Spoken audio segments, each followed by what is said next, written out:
tu na chuan polygon man kan zero polygon te thil rotate dan le picture insert dan te kan endona heta polygon tool kan ne hi kan ba double click anga number of set at 23 kan da nga starting set at 25 kan ma hi thil dang man lo to number of set at 23 starting set at 25 chuan okay shift me chung na pial kan potanga chuan tikhi alai takan set the nan heta velen pang ruler set hin line kan la chu kanga alai bok zona che kan da chumi zo chung lama ruler set hin line kan la thalenga pheizo nga lai bok zona hian kan da le chun en cross ta khilai ta kan idon ni chun he kan thil siam hi kan copy dona chun copy na chu control c copy chun kan paste dian control v paste chun he hi thil kan chat ang tu chu thil kan copy kan paste re kan paste ko automatic in ren select trina chu tu na pok hian kan paste ko automatic ren select na la khi zo ren select me zo ka khi thil dan click me lovin thil dan pa click chun khoi zo me pon zo configuration ka har to thina chu ba chuan thil dan click me lovin ai select lai hian he ta degree pe tu control palita atopa chung zo ka mi hi heta hian 45 degree in chuanga enter in tiang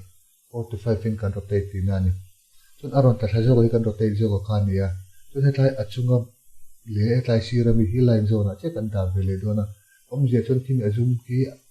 om sa zoom in kara che ke kan da chhodon tina ni ai chen thapin tikhan chu tuna control chome kan rotate zo control chome hebi a on zo ka hi hi align kan ti var te yang align avar kan ti yang chun align kan ti var kha ate ta wang na lam chiang lova chuma chun he ta element a stroke atagin align kan ti lian le de yang 6 point value chun line tum kan na nei zo ka hi he zo ki align a tak zu click le la kan select le ti nan ti khian khi achung kan ti dum zo kam ti khan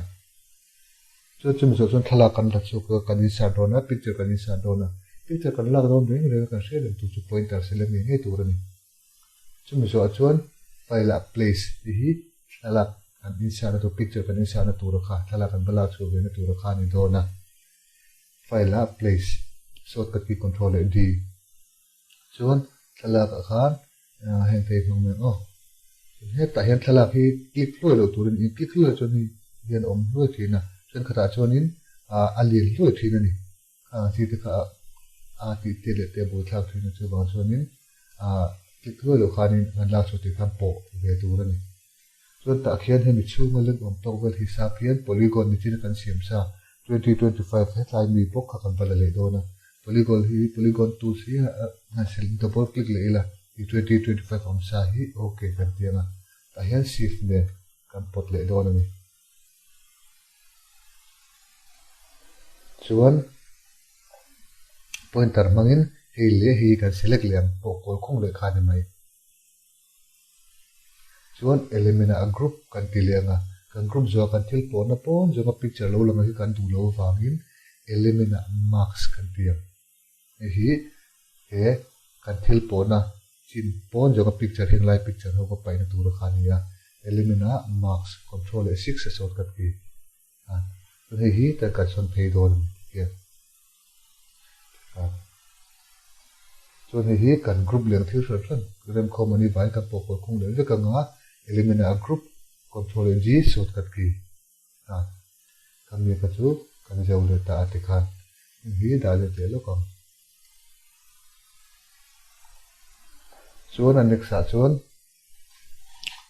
polygon pokha hei pokhi va double click le taila number of site a hian 3 ni se starting set a zum ta 0 ada taila kem chuan okay kan tianga ta hian shift te lo pana po thei mare shift te lo chuna per do kan ti tu mut kan ting chi te kha om the thina chu ba chuan shift ne chuin diagonal chu mo ke pot le taila angle dik thlap kan om the ani so thil fill dan kan zir to he ta hian kan en to a color atangin alai chau khoi na te achung chau khoi na te alai le chung khoi kom na te kan en to ni chuan he ta element a stroke atangin line style ram te po kan en to a chuan chu tiang chuan kan ama kan thil lo siam ho kha kan tia acha tu na chuan khami lo kha na thil dang man kan ti ve chin a rolling align le chu kan koi kup ngal don ani na share ve sim na tan heta ai kan select anga element a fill and stroke a kan du tan fill a hian solid kan thlanga chun color a hian black kan thlang lem chun a pia hian hei stroke a ron hmal align khoi na tur ron hmal ani stroke a hian kan duang line kha 5 point a hnuai jok sin jok ang chi kha a chung jok sin jok kan tin chu tin chi kan pathlanga okay tikhan chun texture kan la anga ta hian texture kan potanga p khalian deuh kan siam to na wangin hian kan potang a font cha khan Arial black thlang leila kan chun hmain Arial black texture report jo khan thil dang click login a font cell kha thlang dei to chun capital in p kan chuanga hi kan select anga font kan clean to ta tang hian font size khoina kha hi ni a rangina font kan dung to kan clean thea al font ta tang kherlo po khe keyboard mong control le shift le greater than mang kha kan clean the kan ti kha chun hi ha choi chon tai la alang theilo ni adum chu atuma alang theilo wangin text tool mangin copy kha abu che kan ba click anga ti hina ron omanga kan men petanga kan thu te kan select le ti na ni text kan highlight kan select ang chi khan chuan hi kan ti warang control le shift le v kha reverse ania adum chu apani kan reverse dona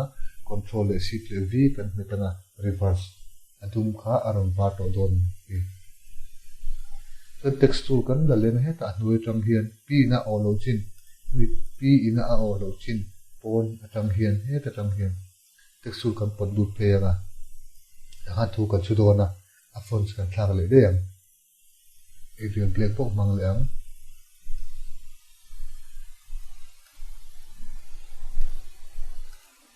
indu le ithuin chut ma kan ti war lok te ya ti war lok du chuan in thui chut ma kan control le shift le v reverse ka kan ti lok te ni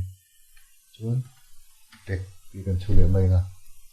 select le nga duang to kan ti lian le nga pointer mangin fill from system common evain kan select le ve kan elimina group control g ti le method shortcut ki ka kan to le sela next a chuan tuna miang che boka kan siam lenga polygon number of set a 3 star set a 0 boka kan la lenga shift na chumbo kan pot leng hian hi a chung adum kan fi nga topa chumi zo a chuan elip tool kan la nga shift na chuin alai vel taka kan circle kan siam donan kha a chung kan ti var ve thunga a chung koina kan select pot nga chumi zo avar kan thlang lenga chumi zo polygon kan pa select lenga ni tin kan siam sa number of site a 3 star set a 0 kan ti boka kha chun heta apona hengan pot vele potanga ti hian chu pointer mangin kan choru don ni ta hian chu khi align le chu khoi komna kan select anga chu ju align le chu ma chu kan ti var de ya chuan pointer kan la lenga pointer kan ti line tu kan la lenga an line kan patla don ani chu line chu kan ti var anga align na var kan ti anga align ka kan ti lian hlek anga line de chu elimina stroke train kan khoi thin kan ti align zong te style kha 2 point na data ila tin che khatan line phat kan patla leng ani ro pan tuna kan nei sakhi kan select nga kan copy kan paste den kan son thamaya aya lian le turani awangin elemena stroke tangin kan lian le nga 4 point value I kan copy kan paste le na son thale taila ai lian lekin elemena stroke tangin 6 point value mang value taila atim chi kan le lama kan pothale doni alo pon mi kan nei sa pathum te hi pointer in pokol khumila te in polen lu tuk chun ani lo thlem thle kharon select te umayang emi inline pot chin te che kha pokol khumula chuan kan group anga kan copy nga kan paste anga hetlama kan son phe anga chuan heta thil rotate na kan nei kha hetlai 90 degree te kan vati 45 degree te kan vati na khanin apia head a follow omani kan a pa kham pa click pula aron in rotate thokanga chu hi tanin darem le maya ate khan ti tu ti ani kher chu lova indu le a san san in ale lama hen het ale tlayami a in si mang che khan ko pothan he de the tho bok chumi zo online tool kan la anga ta hian line in pot phei lenga a line ti tha ta kam elimina stroke atangin 2 point value a point ani kan pok khung le ve kanga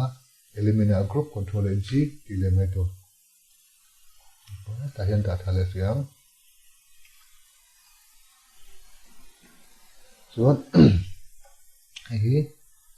annexa chuan rectangle kan le lenga phei join kan pathum do ani li le tuk lawin siamila len chuan an al du lawa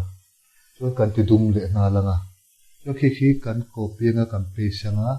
pani kan nei do ani hei zo khi amo khoi zo poni se 90 degree rotate amo he lai thi rotate ni kan se to kha control pali ta he tlai noi hian a chung zo ka mi hi ama her top nang chi kha nia kan 90 degree ta ila 45 zo kim chuan lelam hoya lelam hoi lo tu chut e fa hian ni kan click lenga hetlam ron hoi phei ve thunga chuan hei zo ka ve thunga hi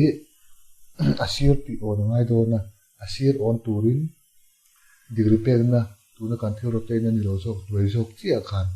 hian 45 degree kan ti on ve thunga chuan hei hi ta hian kan va zom do na ni tia ve khatin click in chu sun na chu ki kili ani oma khoi chin ni ama chin kha pa si ta har thi ni chuan chuan in click anga in ben ben tong ko anga ila arrow arun dang lam che ken chu sun mula ama ang top ki na lang thei do ni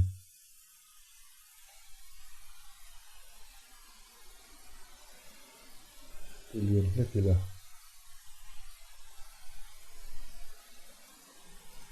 ini yang sicatin kandang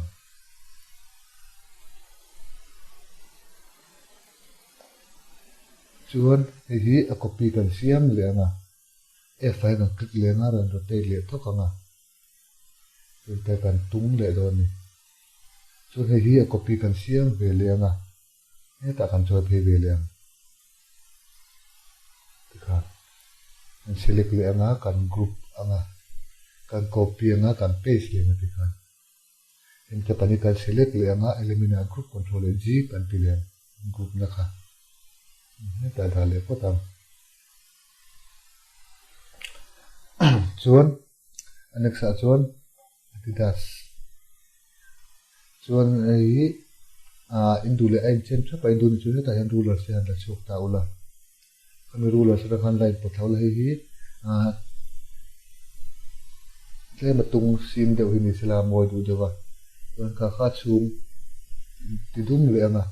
a tiang che kha pathum rem tur ania a san san me po thak te ama ro chu san san in po chuan a ti che po te har to thina kan nei sa hi kan copy kan paste mai keyboard pon arrow mang hian son the ve ka mouse pon son the thawa a ti thu ni me chuan ei kar ja uzong hi ei te thapin da kan tum ba chuan khami zo khan hi kan select anga ti hian a pathumi kan select anga chuan he tlai thi rotate na tura hian ta hian 45 degree kan rotate ang 45 enter chuan hi choi alai dewa data ila chuan rectangle kan da lenga rectangle chuan in aza ta chin dola mi kan pokol khung le do ani chuan kha za ta chin dola kan pokol khung na rectangle kha align le achu kan ti var de yang chuan ti kha chu kan zo le ta kan select le ve kanga elimina group control g kan ti le do ni chuan dang kan ti le na rectangle kan le anga ten a sei zo kan pot thalenga ki chu ma dum kan fill yang ate ka ama ang kha pakhat kan siam lenga kan copy paste le man he ta lo pri sela indu zo ka hi in select anga chu in ti on do na ni ama her ni lo in on tur ni do na achung po kha achung he ta achung le noi po hi a on ni do na chu tu chuan khatiang rotate na kapi on na chi kha he tai control pali ta degree pe na achung zo lo an noi zo ka hi ni thung ta ni ta hian 1515 lekin kan ti on enter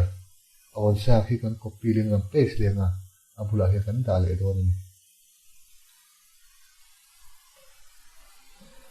chuan tla hianin bok te kan siam do na chumi tu chuanin Adang mo bapoa ti o thotli a chan tuna kan nei sa hi kan copy anga kan paste le anga hi kan ti zim don ya kan ti te mai don